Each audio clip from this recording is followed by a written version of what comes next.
नमस्कार दोस्तों, स्वागत है मेरे YouTube channel western art in Hindi में। अभी हम जैसे कि चैप्टराइजेशन कर रहे थे, पिछली वीडियो में हम 1 से 10 चैप्टर कर चुके हैं। अभी 11वां जो चैप्टर है हमारा वो है इंग्लिश आर्टिस्ट। इंग्लिश आर्टिस्ट जो थे, इंग्लैंड के जो कलाकार थे, वो किसी इज़म में न जुड़ के उन्होंने पोर्ट्रेट और लैंडस्केप इन दो में काम करना शुरू किया। और इसी में William Hogarth, Richard Wilson, sir Joshua Reynolds, William Turner, Constable इत्यादि, ये सभी आर्टिस्ट हम इस चैप्टर में पढ़ेंगे। 12 टॉपिक जो हमारा 12वां अध्याय है, बारबीजा चित्रकार। बारबीजा जो थे, एक चित्रकार कैसे नाम पड़ा, ये गांव था पेरिस के पास, जहाँ चित्रकार जाकर चित्रकारी करते थे। कुछ ग्रुप था उनका जो वहाँ जाता था, तो उन्होंने उस गांव के नाम पर ही बारबीजा चित्रकार अपने ग्रुप का नाम रख दिया।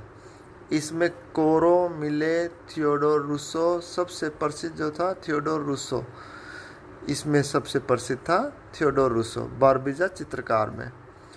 ये क्या था, यथार्थवादी चित्रकार थे। आगे है फिर 13 चैप्टर हमारा यथार्थवाद। रोमांसवाद के विरोध में इसकी उत्पन्न हुआ ये, और प्रारंभ करने वाला जो अगुआ कलाकार था वो ओनोर दोमियो था, और इसमें इसका साथ दिया था गुस्ताव कुर्बे। ठीक है। 14 चैप्टर हमारा 14वां जो अध्याय है वो प्रा रफेलवाद बंधु संधु। ये इंग्लिश कलाकारों का एक दल था। इसकी स्थापना 1848 में हुई थी, विलियम हॉलमैन हंट ने की थी। इसकी स्थापना प्रॉक रफेलवाद बंधु संधु की स्थापना 1848 में विलियम हॉलमैन हंट ने की थी, जो कि इंग्लिश कलाकारों का समूह था। इसमें जॉन एवरेट मिलेस तथा डीजी रजोटी जो थे इसके साथ थे। 15 चैप्टर जो है 15वां अध्याय हमारा है इम्पोर्टेंट, प्रभाववाद। प्रभाववाद में 1870 से 1890 ईस्वी के मध्य रहा। इसका केंद्र फ्रांस था। तरण पर भोजन, एडवार माने की आंशिक लक्षण थे इसमें प्रभाववादी के। ये चित्र वहाँ रिजेक्ट हुआ था प्रदर्शनी में, उसको एक्सेप्ट नहीं किया गया था। इसी के अंदर दूसरा कलाकार था क्लोद मोने, जिसने चित्र बनाया था सूर्योदय का प्रभाव। यह पहला चित्र माना गया है प्रभाववादी का, और इसमें इनका साथ दिया कलाकारों का एडगार देगा, अगस्ते रेनवार, तुलुज लॉथरेक। अब आता हमारा 16वां अध्याय, नव प्रभाववाद। नव प्रभाववाद जो है 1886 से 1906 तक का इसका समय माना गया है। बिंदुवाद, विभाजनवाद, प्रकाशवाद, ये इसके नाम हैं। इन नामों से भी जाना जाता है इसको। जॉर्ज सोरा इसमें प्रमुख कलाकार था। बाथर्स एट एसनीज पहला चित्र माना गया है इसका, जॉर्ज सोरा का। नव प्रभाववादी चित्र, नव प्रभाववादी चित्रकार थे हमारे सिन्याक, सिसले और पिसारो। अब आता हमारा 17वां अध्याय, उत्तर प्रभाववाद। उत्तर प्रभाववाद 1886 से 1905 तक, और ये तीनों कलाकार प्रभाववाद से असंतुष्ट थे। याद रखना, पॉल सेजान जो कि घनवाद जिसकी कला से उत्पन्न हुआ है, पॉल सेजान की कला से, और अभिव्यंजनवाद हुआ है वैन गॉग, और थर्ड जो है हमारा गोगेन जिसकी कला से फाववाद का जन्म हुआ है। ये अभी आगे पढ़ेंगे हम। उत्तर प्रभाववाद का जनक है पॉल सेजान, जिसकी पेंटिंग है द कार्ड प्लेयर। 18वां अध्याय हमने फाववाद। फाववाद किसकी कला से जन्म हुआ है, गोगेन, जिसको 1900 से 1910 तक का समय माना गया है। हेनरी मातिस इसमें प्रमुख कलाकार था, और आंद्रे देरे इसका सहयोग दिया था। 19वां चैप्टर हमारा घनवाद। घनवाद जो है 1907 से 1925 तक। पैब्लो पिकासो इसमें प्रमुख कलाकार था, जिसका चित्र था अवनियों की स्त्रियां। इसको घनवाद का पहला चित्र माना गया है। इसमें इस कलाकार का साथ दिया था ब्रॉक, फर्नांड लेजे, जॉन ग्रीस, और पेरिस में इस घनवाद की स्थापना हुई थी। नेक्स्ट चैप्टर है हमारा अभिव्यंजनवाद। अभिव्यंजनवाद जो है उसकी स्थापना 1905 से 1925 तक रही जर्मनी में। अभिव्यंजनवाद की स्थापना कहाँ हुई? जर्मनी में।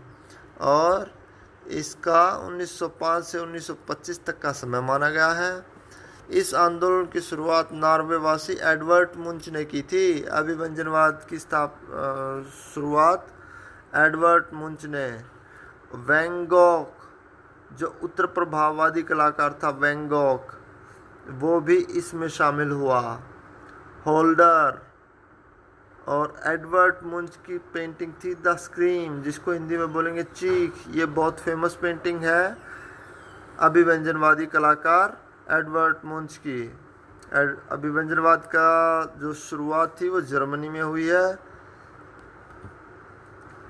अब बात करते हैं हम 21वां अध्याय हमारा दादावाद। दादावाद जो है 1916 से 1922 तक का इसका समय माना गया है। स्विट्जरलैंड में शुरू हुआ। ये थोड़ा सा ध्यान रखना, कौन सा वाद कहाँ से शुरू हो रहा है, कब शुरू हो रहा है, इसलिए मैं चैप्टराइजेशन करा रहा हूँ।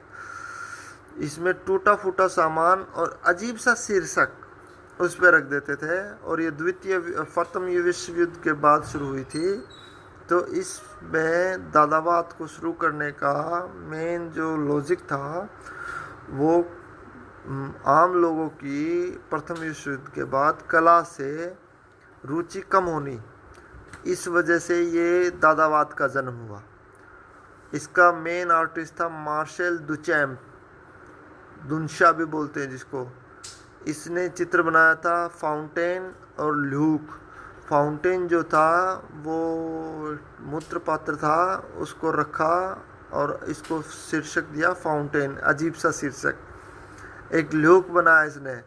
जो मोनालिसा पेंटिंग है लियोनार्डो विंची की, वो मूछों के साथ, उसको नाम दिया इसने ल्यूक। फ्रांसिस पिकाबिया, मार्क्स अर्नेस्ट, ये दादावादी कलाकार थे। अब 22वां चैप्टर हमारा है अति यथार्थवाद। 1920 से 1942 जन्म हुआ था इसका पेरिस में। सल्वाडोर डाली इसका मुख्य कलाकार था, जिसने द प्रेजिस्टेंस ऑफ मेमोरी, जिसमें पिघलती हुई घड़ियों को दिखाया गया है, और शायद इसकी जलता हुआ जिराफ भी एक पेंटिंग है। मार्क्स अर्नेस्ट की है जॉन मीरो। मार्क्स अर्नेस्ट ने मोन्ताज पद्धति का आविष्कार किया था। ये दो कलाकार और थे अति यथार्थवाद यानी सैरलिज्म में, मार्क्स अर्नेस्ट और जॉन मीरो। मेन मुख्य कलाकार था सल्वाडोर डाली। अब बात करते हैं हम 23वें अध्याय की, एक्शन पेंटिंग। 1940 से 1960 तक का इसका समय रहा है। अमेरिका में शुरू हुआ। सबसे पहले इस शब्द का प्रयोग किया हैरोल्ड रोशनबर्ग। प्रसिद्ध कलाकार थे इसमें जैक्सन पोलक, विलियम डी कुनिंग। 24वां अध्याय हमारा कलर फील्ड पेंटिंग 1940 से 1950 के बीच, और इसमें कलाकार थे मार्क रोथको, क्लाइफोर्ड स्टिल, जैक बुश और केनेथ नोलैंड। 25वां अध्याय हमारा ओप आर्ट यानी ऑप्टिकल आर्ट, नेत्रीय कला भी जिसको बोलते हैं। 1950 से 1970 का समय रहा इसका। पेरिस में शुरुआत हुई। इस कला का आरंभ विक्टर वसरेली की कला से हुआ है। जूलियन संजाक और ब्रिजेट रेले इस कला में इन्होंने सहयोग दिया है। ब्रिजेट रेले की पेंटिंग है मूवमेंट इन स्क्वायर। ये आपको पेंटिंग्स के नाम थोड़े मैं रिक्वेस्ट करूँगा कि थोड़ा इंग्लिश की हिंदी अपने आप कीजिए। इंग्लिश में पेंटिंग का नाम देखिए। अब मूवमेंट इन स्क्वायर, मूवमेंट को इन्होंने, वो हलचल है मूवमेंट का मतलब, यहाँ पर आप पेंटिंग देखना तब समझोगे मूवमेंट हलचल है स्क्वायर में, लेकिन यहाँ मूवमेंट आंदोलन है वर्ग में। आंदोलन इसने लिया है, कई जगह देखा मैंने आंदोलन वर्ग, जबकि आंदोलन का यहाँ मतलब ही नहीं है। प्लीज़ आप इंग्लिश में नाम देखिए और उनको हिंदी में अपने उससे ट्रांसलेट कीजिए।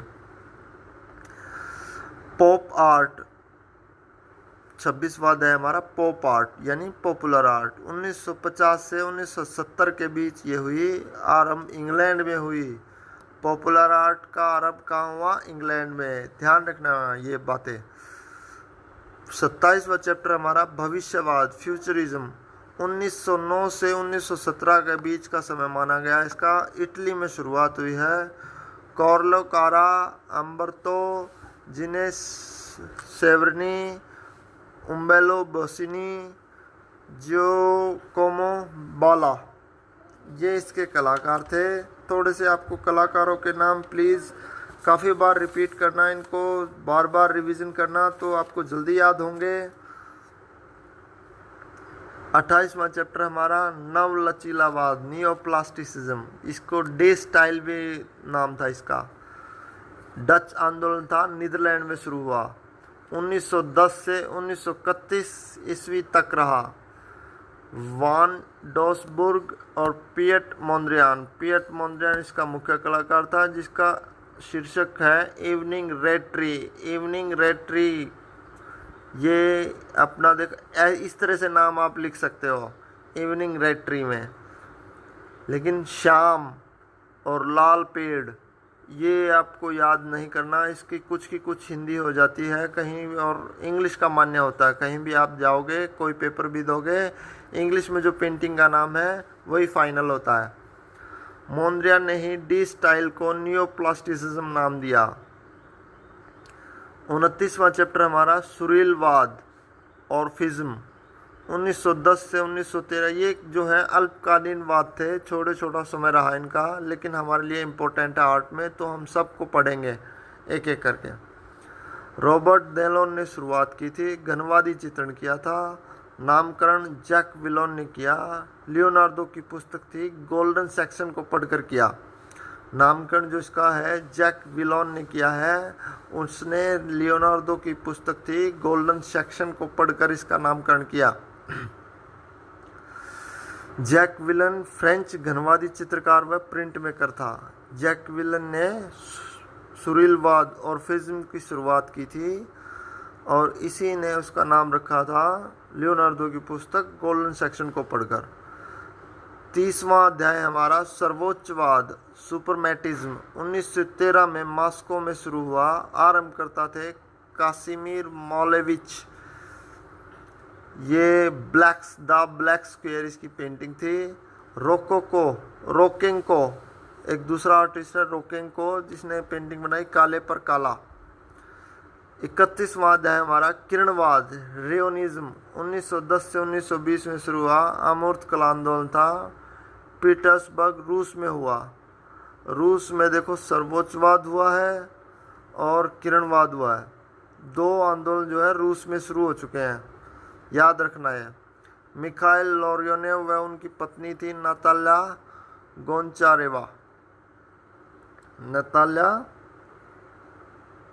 गोंचारोवा थी। भंवरवाद, 32वां अध्याय हमारा भंवरवाद, वर्टोसिज्म। 1913 से 1915 ईस्वी में लंदन में इसकी शुरुआत हुई है। विंडम लेविस तथा साहित्यकार एजरा पॉन्ड ने की थी। डेविड बॉम्बर्ग ने चित्र बनाया था द मड बाथ 1914 में। 33वां अध्याय है हमारा कंप्यूटर कला, कंप्यूटर आर्ट। वर्तमान में सबसे प्रचलित आर्ट है। चार्ल्स क्यूरी, मैनफ्रेड मोहर और काफ़ी कलाकार हैं जो इसमें काफ़ी काम कर चुके हैं। 33वें अध्याय के बाद है हमारा 34वां अध्याय इंस्टॉलेशन आर्ट, प्रतिष्ठापन कला। 3D इफेक्ट को लेकर इसका जन्म हुआ था। इसमें चलचित्र, एनिमेशन फिल्म आदि ये सब आते हैं। डिज्नीलैंड का उदाहरण है, जिसको 1955 में वॉल्ट डिज्नी ने स्थापना की थी। 35वां अध्याय हमारा है आधुनिक यूरोपीय मूर्तिकार, अगस्टिया रोडिन। अब बात करेंगे हम आधुनिक मूर्तिकारों की। इसमें 4 कलाकार हैं जो मुख्य हैं। अगस्टिया रोडिन 1840 से 1917 के बीच इसकी पेंटिंग थी द थिंकर, और फ्रांस में इसने काम किया। अलेक्जेंडर काल्डर, ये काइनेटिक मूर्तियों के लिए फेमस है। अल्बर्टो जियोकोमेटी 1901 से 1966। इसकी पेंटिंग थी कैट, द कैट। ये एब्स्ट्रैक्ट मूर्तिवाद के लिए प्रमुख है। हेनरी मुरे, ये एक ब्रिटिश मूर्तिकार था। अगर आपको मेरे द्वारा पढ़ाया गया, मेहनत किया गया थोड़ा सा भी पसंद आता है तो प्लीज़ सब्सक्राइब कीजिए, और मैं इनके लिंक जो है वो डिस्क्रिप्शन में दे दूँगा, जहाँ से आप इनको पढ़ भी सकते हैं। थैंक यू सुनने के लिए।